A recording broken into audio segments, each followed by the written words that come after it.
Hey friends, it's Chani, Certified Feline Training and Behavior Specialist with Wild at Heart. And are your cats fighting? Please watch this entire video because all of these tips matter, not just doing one of them.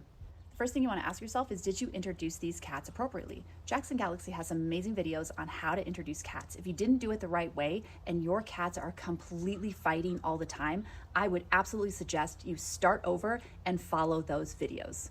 When you have cats that absolutely are fighting constantly, you need to separate them. But one thing that I think people get stuck in is they are constantly putting the same cat in the same territory, which perpetuates that cat having to guard their own specific territory versus intermixing the territories and making them more neutral. You should be strategically and consistently swapping territories. We don't want one particular cat to feel like they have more ownership of a specific part of the house.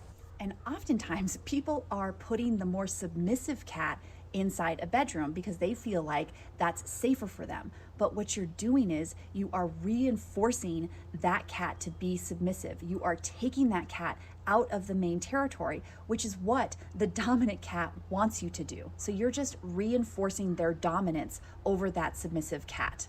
So constantly switch the territories. Every single day it should be going back and forth. One cat should not have access to a specific territory more than other cats. And then you are going to actively work on the relationships between two cats or several cats. You're going to be strategic and you are going to be consistent. And you're going to do what I call hangout sessions, where these cats are going to share space in a neutralized territory because, again, you have been swapping back and forth, so one cat doesn't feel like they have ownership over a specific territory.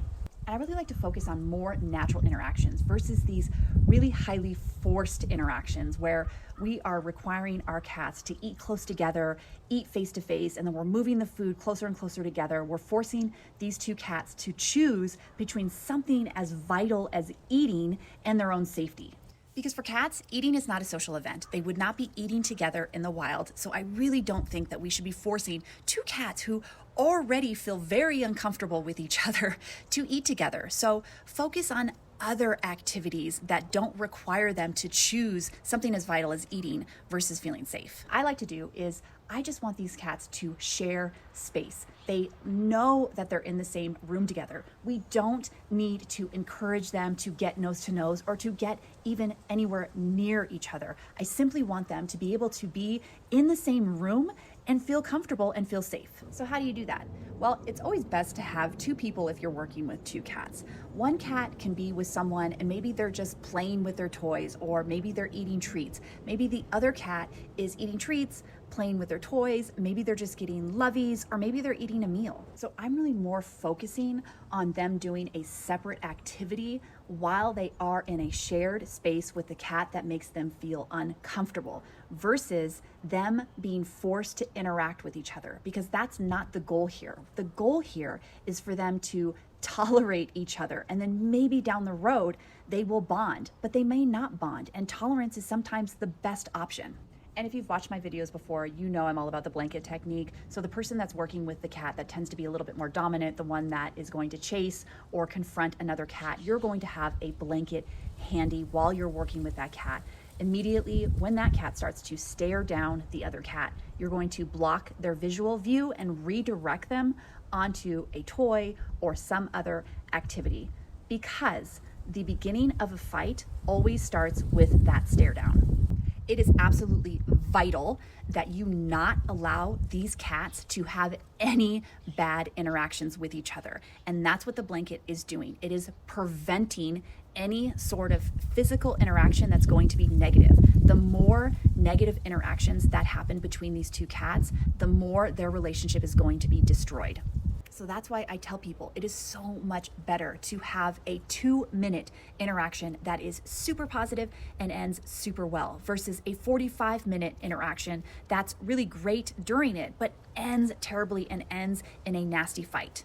So start small and work your way up. You always want to end on a good note. And lastly, the biggest mistake people make, number 1, is they're super nervous. If you are nervous and afraid, your cats are going to feed off your energy. So before you do these little hangout sessions, take a deep breath. Tell yourself everything's gonna be all good. You got this.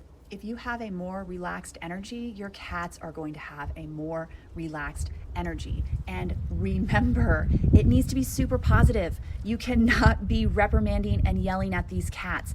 Every time these cats are together, it needs to be nothing but positivity. It needs to be treats. It needs to be playtime. It needs to be verbal praise. If something goes wrong, you are going to ignore it and redirect. Because I see it all the time. People are trying to work on these interactions. They're feeling really nervous. They start yelling at the cats. The cats are chasing each other.